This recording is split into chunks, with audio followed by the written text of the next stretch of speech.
Sarah, fondatrice du blog instinctcreatif.com et artiste peintre. Aujourd'hui, je me demandais, est-ce que ça vous arrive déjà de ne pas savoir commencer? Comment faire? Est-ce que vous avez un problème avec les fonds? Vous trouvez que c'est trop plat, trop plate, euh, trop ennuyeux? Puis comment donner un petit peu de vie, un bon vibe à tout ça? Alors, c'est ce qu'on va voir ensemble aujourd'hui. Je vais faire ça, une petite démonstration sur des panneaux de bois de 10 pouces par 10 pouces. Je ne me rappelle plus combien ça fait en centimètres, mais je vais vous écrire tout ça dans l'article tout à l'heure. Également, je vais vous inscrire le matériel que je vais utiliser parce que je ne sais pas trop. Probablement des papiers, de la couleur et on verra. Alors, à tout de suite. Bye bye.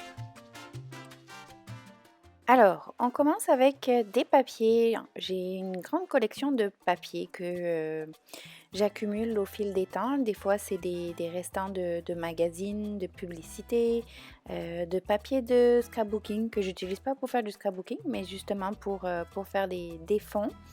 Et également du papier de recyclage. En fait, l'histoire des papiers, ça peut être un cours en soi. Mais voilà, j'y vais avec ce qui m'inspire. Ça peut être également, comme on vient de voir, des petites cartes qu'on m'a offert, des petits cadeaux. J'aime l'imprimer, j'aime la couleur. Alors, je garde tout ça.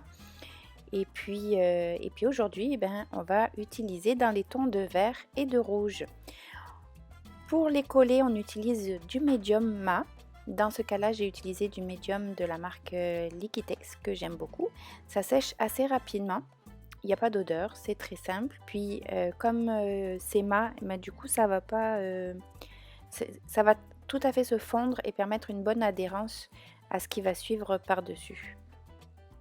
Et puis comme vous voyez, j'accumule les papiers de façon aléatoire, très intuitive. Parfois c'est la couleur qui m'appelle, parfois c'est la forme. J'y vais sans trop réfléchir.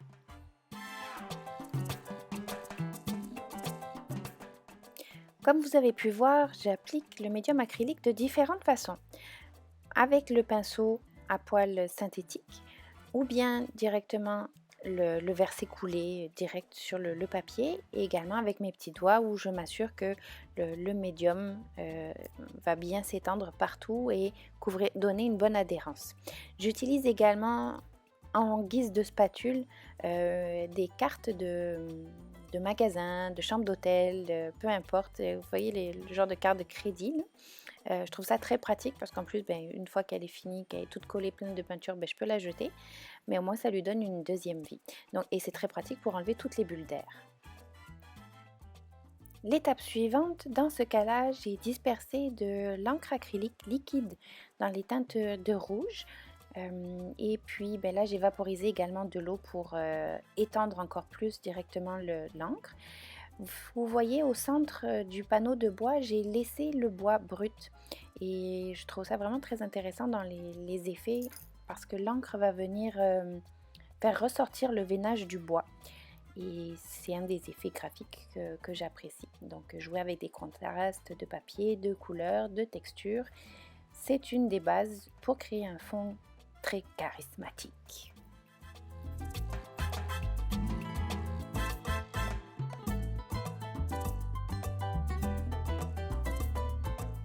Ici, je vais utiliser de la Colorex de PBO jaune.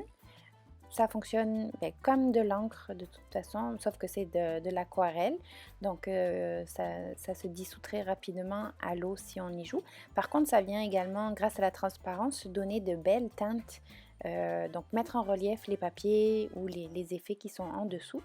Et grâce à l'effet très liquide, on peut jouer une nouvelle fois dans les nuances et les textures. Là, je disperse du High Flow de Golden dans les teintes de rose fluo. Yeah! Là, je joue avec la gravité. Donc, c'est vraiment intéressant. Pensez votre support, peu importe sur quoi vous travaillez, là, mais de façon à 360 degrés. Vous sculptez, on n'est plus forcément dans du 2D. Donc vous jouez avec la gravité, vous jouez avec toutes sortes d'outils, l'eau, de l'alcool, vos doigts bien sûr, des pinceaux, des spatules, peu importe ce qui vous passe sur la main. Même si vous ne savez pas exactement où est-ce que vous en allez, ou au contraire si vous savez où est-ce que vous en allez, quelle sera la prochaine étape, créer des fonds charismatiques donne vraiment une profondeur à votre art.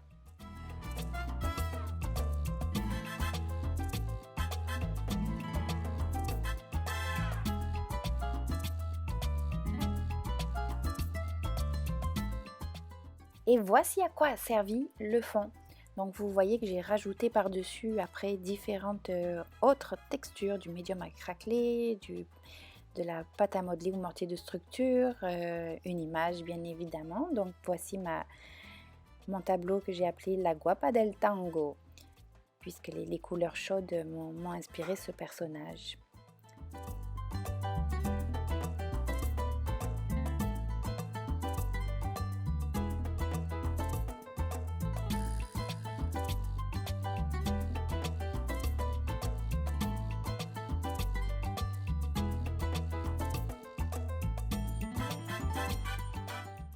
Ça vous a plu? Vous en voulez encore? Allez, un dernier juste pour vous!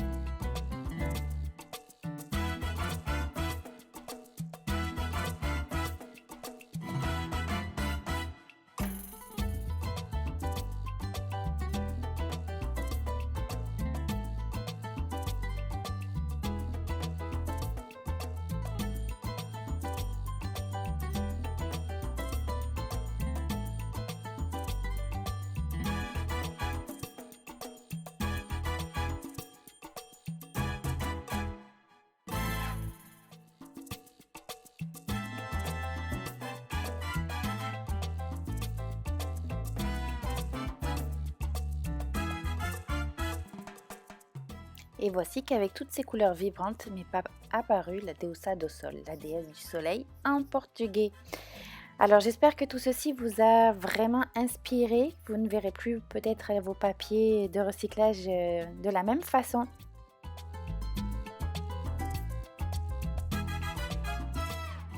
Tu veux d'autres inspirations? Abonne-toi à ma chaîne YouTube et on se retrouve sur mon blog instinctcreatif.com où tu auras en cadeau le e-magazine Sésame Inspire-moi, grâce auquel tu découvriras une tonne de trucs et astuces pour t'aider à créer et émerveiller ton quotidien grâce à ton instinct créatif. Si tu penses que ce que tu viens de voir peut inspirer une personne de ton entourage, partage-lui ta découverte. Au plaisir, à bientôt!